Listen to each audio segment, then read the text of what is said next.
Hello friends, இன்றைக்கி நம்ம பார்க்குறது வாழைப்பூ கூட்டுங்க. இது ரொம்ப டேஸ்ட்டாகவும் இருக்கும். அதே சமயத்தில் நிறைய மருத்துவ குணங்கள் இதுக்கு உண்டு. வாரத்தில் ஒரு நாளாவது கண்டிப்பாக நம்ம குழந்தைகள்லேருந்து பெரியவங்க வரைக்கும் இதை ஒரு நாள் சாப்பிடணுங்க.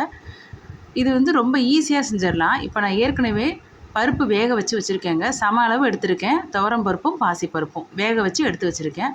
அது ஒரு 100 கிராம் அளவுக்கு எடுத்து வச்சுருக்கேன். இந்த வாழைப்பூவை நல்லா பொடியாக கட் பண்ணி தண்ணியில் ஊற போட்டு வச்சுக்கோங்க. அப்போ தான் அது கருத்து போகாது. இப்போது ஒரு பெரிய வெங்காயம், ஒரு 200 ml தண்ணிங்க. அதில் ஒரு அரை தக்காளி போட்டிங்கன்னா போதும். 1 டீஸ்பூன் கல் உப்பு நான் போட்டுக்கிறேன். இப்போ இதுலேயே நம்ம ஏற்கனவே வேக வச்சுருந்த அந்த பருப்பையும் கலந்துக்கோங்க. அதுக்கப்புறம் 1 டீஸ்பூன் குழம்புத்தூள் அதுவும் போட்டுக்கோங்க. இது ஏற்கனவே வேக வச்ச பருப்புங்கிறதுனால சட்டுன்னு செஞ்சிடலாங்க. 5லேருந்து 6 நிமிஷம் இந்த டிஷ் நம்ம செஞ்சே முடிச்சிடலாம்.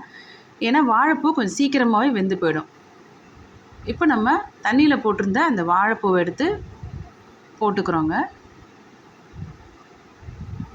இதையெல்லாம் ஒன்றா சேர்ந்துட்டு நல்லா இந்த வாழைப்பூ வெந்த உடனே முடிஞ்சிருச்சுங்க. இப்போ இதில் நம்ம கூட்டுங்கிறதுனால இதுக்கு ஒரு பேஸ்ட் ஒன்று அரைக்கணுங்க. அதுக்கு தேங்காய் ஒரு 4 டீஸ்பூன் எடுத்துக்கோங்க.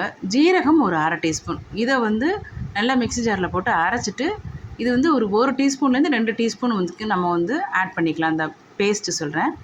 இப்போ அது போட்டதுக்கப்புறம் ரொம்ப நேரம் கொதிக்கணுங்கிற அவசியம் இல்லை. ஒரு 2 கொதி வந்துச்சுன்னா போதுங்க. கொத்தமல்லி இலைகளை தூவிட்டு நம்ம ஒரு தாளிப்பு ஒன்று கொடுத்துடணும். இதுக்கு நான் ரொம்பலாம் ஒன்றும் இது பண்ணலைங்க. வெறும் கடுகு மட்டும் தான் தாளித்து போட போகிறேன்.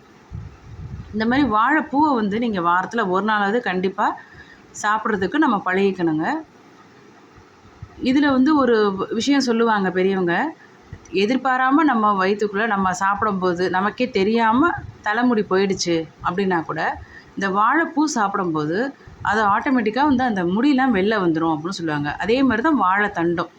அதனால் இப்போ நம்ம வாழைப்பூலாம் ரொம்ப பேர் சமைக்கிறது இல்லை. அது கொஞ்சம் அந்த இது பண்ணுறது க்ளீன் பண்ணுறதுங்கிறது ரொம்ப பெரிய விஷயங்கிறதுனால.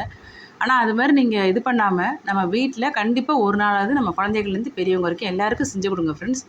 இந்த மாதிரி நிறைய மெடிசனல் பெனிஃபிட்ஸ் இருக்குது. பிடிச்சிருந்துச்சுன்னா நம்ம சேனலை சப்ஸ்கிரைப் பண்ணிக்கோங்க, லைக் பண்ணுங்கள்.